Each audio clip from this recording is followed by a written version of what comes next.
পৃথিবীর বহু জায়গায় তারা এপিডেমিক করেছে, এখন কিন্তু চলে যায়নি। আমরা সারা বছর ধরেই ইনফ্লুয়েঞ্জা পেশেন্ট পেয়ে থাকি। আমাদের দেশে ইউজুয়ালি মনসুনে বা শীতের আগেটা ইনফ্লুয়েঞ্জা বাড়ে, এখনও কিন্তু আমরা ইনফ্লুয়েঞ্জা পেশেন্ট পাচ্ছি, বেশ ভালোভাবেই পাচ্ছি।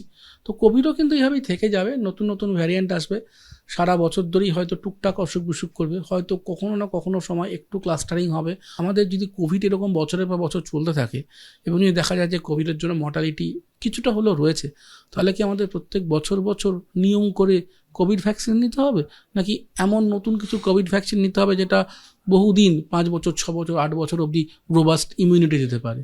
তো এই দুটো জিনিস আমাদের খেয়াল রাখতে হবে।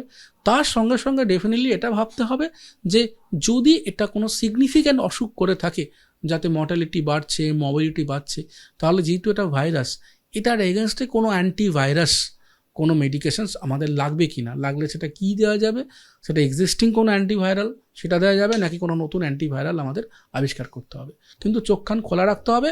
কোভিড মারাত্মক আকারে ফিরে আসেনি, ফিরে আসার সম্ভাবনা নেই বললেই চলে।